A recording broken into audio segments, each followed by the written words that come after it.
Salut, j'espère que tu vas bien. As-tu déjà voté? As-tu déjà été candidat ou candidate à l'école? Aujourd'hui, Fabululu est vraiment ennuyé. Voici une nouvelle histoire. Ce matin-là, dans la classe de Madame Adèle, il y avait une effervescence particulière. La maîtresse venait d'écrire au tableau en grandes lettres colorées « Élection des délégués de classe ». Madame Adèle expliqua ce que cela signifiait. Le délégué, c'est un peu le super-héros de la classe. Il n'a pas de cape, mais il a 2 oreilles super plissantes pour écouter les idées de ses camarades. C'est le facteur des bonnes idées et le capitaine de l'entraide. Le cœur de Fabululu se mit à battre un peu plus fort. Un capitaine de l'entraide? Il s'imaginait déjà proposant une boîte pour retrouver les doudous perdus ou organisant une journée des jeux de société. C'était décidé, il allait se présenter. Mais son enthousiasme fondit comme neige au soleil quand il entendit la voix de Léo s'écrier « Moi aussi je me présente !» Léo était populaire, drôle et le meilleur au football. Fabululu sentit un petit nuage d'angoisse arriver. Et si personne ne votait pour moi? Et si Madame Adèle lisait le résultat et disait « Fabululu, 0 voix ?» Cette pensée lui glaça le ventre. Le soir, au moment de se coucher, le petit nuage était devenu un gros orage. Fabululu n'arrivait pas à trouver le sommeil. Il se leva et alla retrouver son papa, qui lisait tranquillement dans le salon. « Papa, j'ai un gros souci. Je vais être délégué, mais Léo aussi se présente. Et si personne ne vote pour moi?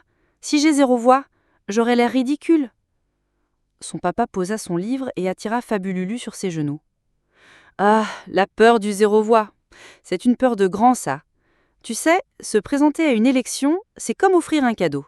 Tu le prépares avec ton cœur, tu l'emballes joliment et tu le proposes. C'est un acte de courage.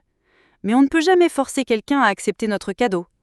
Parfois, les gens préfèrent un autre cadeau, et ce n'est pas grave. » Fabululu écoutait, blotti contre lui. « L'important, continua son papa, ce n'est pas de gagner, c'est d'avoir eu le courage de proposer son idée. Quand on se présente à une élection, il faut accepter qu'on peut perdre, c'est la règle du jeu. Mais il ne faut jamais avoir peur d'essayer. C'est ça le vrai courage. » Les mots de son papa étaient comme une potion magique qui chassait le rage. Fabululu se sentait plus léger et son lit lui parut beaucoup plus accueillant.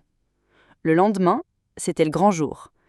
Léo présenta son idée, organiser plus de tournois de foot à la récréation. Fabululu présenta la sienne, la boîte à objets perdus. Puis ce fut le tour de Jade. « Moi, si je suis déléguée, j'aimerais bien créer un banc de l'amitié pour que personne ne reste jamais seul dans la cour. » Puis vint le moment de voter. Chacun prit un petit papier et alla derrière l'isoloir en carton. Fabululu tenait son crayon. Il pensa à son idée, à celle de Léo, puis il pensa à Jade et à sa proposition si gentille. Il se souvint d'avoir vu un jour un élève nouveau, tout seul dans un coin. Le banc de l'amitié, c'était vraiment une super idée de capitaine de l'entraide. Sans hésiter, il n'écrivit pas son propre nom. Il écrivit « Jade » et dessina un petit soleil à côté. Madame Adèle dépouilla les bulletins. « Le nouveau délégué de la classe est… » Fabululu ferma les yeux. « Jade !» Des applaudissements retentirent. Léo, un peu déçu, se mit à applaudir aussi. Fabululu, lui, applaudit de toutes ses forces, un immense sourire aux lèvres. Il n'avait pas gagné, mais il ne se sentait pas triste du tout. Il était heureux. À la sortie de l'école, Jade et Léo les rejoignirent. « Dommage qu'on n'ait pas gagné, mais Jade sera une super déléguée. » Puis Jade se tourna vers Fabululu. « Merci d'avoir voté pour moi, Fabululu. » Fabululu fut très surpris. « Mais comment ? » ?»« Tu le sais, le vote est secret. » Jade sourit. « Parce qu'il y avait un seul bulletin avec mon nom et un petit soleil dessiné juste à côté. » Ils se regardèrent tous les 3 et éclatèrent de rire. Fabululu comprit ce que son papa voulait dire. Il n'avait pas gagné de titre, mais il avait gagné bien plus. Il avait eu le courage de se présenter, la sagesse de voter pour la meilleure idée et la joie de voir ses amis heureux. Et ça valait bien plus que toutes les voix du monde. Et si on se donnait rendez-vous demain? Oh, on se revoit vite dans les rêves. Bisous, bonne nuit.